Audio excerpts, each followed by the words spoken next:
Hi, my name's Rachel and I had long COVID and I've now fully recovered. And it might seem like a miracle as I went from barely being able to walk to the end of my street to running my usual 5K running routes and a 10-mile cycle ride all in the space of a week. I'm certainly not as fit as I used to be, but I am confident that I will get back there. And just to put that into some context, I was about to do the Edinburgh Marathon when COVID hit, and I just finished a 65-mile bike ride the weekend before I caught COVID. It's not a miracle, but I do have to pinch myself a lot. And at times it feels quite overwhelming, although that's improving all the time. So let me take you back to December. Beginning of December, I got COVID. It was mildish. I was ill for about a week. I didn't have the classic 3 symptoms that they talked about, but I did have the most awful brain fog and fatigue. But I recovered after a week and I got back up and in time for Christmas really, and I went back to normal really. I went back to exercise and I went back to work. And then in the beginning of January, I crashed. I could barely think or function. My body and my brain just seemed to shut down, and it scared the hell out of me, to be honest. And then after about a week, I started to feel okay again. And then I went back to normal, and then I crashed again, and then I recovered, and then I crashed, and then I recovered. And it was just this cycle over and over again. And every time I crashed, I think I felt worse, and the periods of feeling normal started to get less. And I think in long COVID terms, it was known as the boom and bust cycles. It was certainly the scariest illness that I have ever experienced. It was completely debilitating. On reflection, this probably happened, I think, to me as I was doing a lot of training and I was working really hard. And I think that the viral load on top of that just meant that my body couldn't cope. I've certainly met a lot of people that have similar stories and some similar personalities as well. People that really kind of wanted to do lots in life. Lots of people that were really fit seemed to suffer. I went to the GP in early February. My bloods came back normal and they couldn't really see anything wrong with me. And by February, I'd crashed so badly that I realised that I needed to give up work. I had some amazing friends who took my daughter to school. Her sister came down and looked after her. My boyfriend had to cook and clean for me. My friends sent me some cook vouchers. I could barely function. My mum must have been going out of her mind as I phoned her every day in bits, beside myself really. And I think I then took the decision to rest. And I rested like I've never rested before, which I still believe was the right thing at that stage in the recovery. And not just physical rest, but mental rest and emotional rest as well. I pretty much outsourced everything. I was advised by the GP that I had long COVID. And it was the same symptoms as ME or post-viral fatigue or chronic fatigue syndrome. Some of my symptoms included anxiety, fatigue, as I've mentioned, COVID toes, which were where your toes kind of got really inflamed and purple. And I had this, my throat would feel like I was being strangled, which apparently is called COVID strangle. I had a burning back, I had tight ribs, I had the inability to regulate my temperature, my gut didn't feel great, I had really dysfunctional breathing. Over March and April, I slowly emerged. I think very slowly. I was bedbound for a lot of March, and it was tough. At times I felt so low, I didn't know how I could carry on. It was without doubt the hardest thing that I've ever done.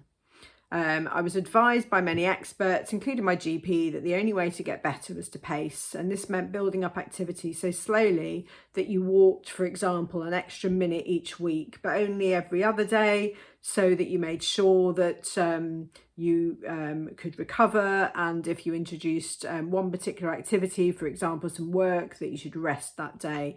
And I was definitely improving, but it was painstakingly slow. I was told I would probably never run again. I read lots of other stories of people that hadn't been able to run since having long COVID. I was also led to believe that it would take around 24 months to recover, but maybe not fully. I read a lot and I consulted a lot of experts, and they all seemed to be saying the same thing, and so I believed them. I even advised others of the same thinking, believing that I was helping them. I had the worst insomnia and was told that this is quite common in long COVIDs. And was also warned that I must be able to sleep, because that would really hinder my recovery if I couldn't sleep. And of course that made me more anxious to sleep and actually made things worse. And after months of fighting insomnia and buying every sleep product I think available on the market, which none of which made it better, all of which made me more focused on sleep, I actually finally decided that mindful acceptance would probably be the key. And so I eventually did that. And ironically, once I started realizing that if I just lay in bed and rested all night, I could function okay, I stopped then trying, and I think I then started sleeping. Certainly now feel better than I ever have, and sleep better than I ever have.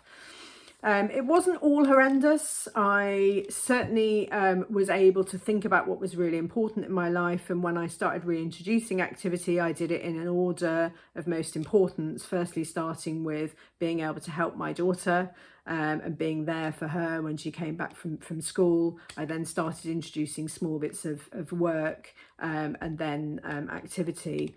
I discovered a wonderful yoga group, which is Yoga for COVID Recovery by Susie Bolt, and that certainly helped me. I bought a hot tub and I sat in there every day. I got a suntan in March. I read more than I've ever read, and I meditated a lot, which has never been something that I've been particularly interested in. And one of the things that I'm convinced helped my recovery right from the beginning was realising the mind and body are connected. I celebrated every success. I looked at what I could do, and I told myself daily that I would recover. I read success stories. I avoided too much social media. I found things to enjoy about the downtime. And I have actually kept some of those new hobbies. And I think I now am consciously living a slower, more compassionate life. And I've also made some new friends from having long COVID. Over the months, I certainly noticed some patterns. I would crash just before a big work piece. I felt better when I cancelled work, uncannily so. I think if I thought I'd overdone it, I would crash, and usually 24 hours later. And I realised that I was having the same symptoms each time in the same order. And as all the blood tests had come back normal, I started to wonder whether the brain actually had more involvement in my recovery than I'd previously thought. I am an NLP trainer, and I've done a lot of work on the mind-body connection anyway, and so I do know how significant it is, but perhaps I didn't know quite how significant. In May, I went on a 3-day training course called the Lightning Process, and it was a game changer. On the course, I learned lots of theories about the condition and what had caused the condition, and what was keeping me stuck.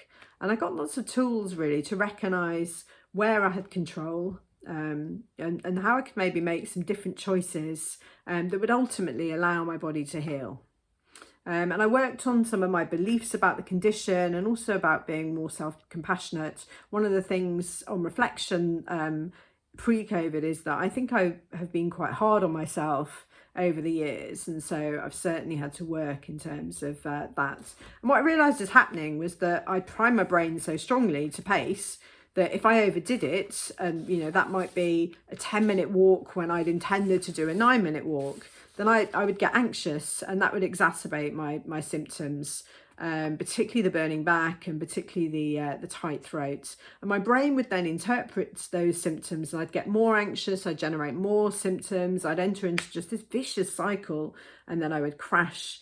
It was exhausting. My brain was driving the crashes due to the fear of what doctors and many experts had told me, and my memories of the earlier crashes, and what I believed about the condition. I was literally stuck in this condition. I must add that I didn't have anything that doctors could see was wrong with me, and I had done a lot of resting and was on the path to recovery. And my relapses were less often and less severe. And I had started to go back to work, but I still felt stuck in the illness.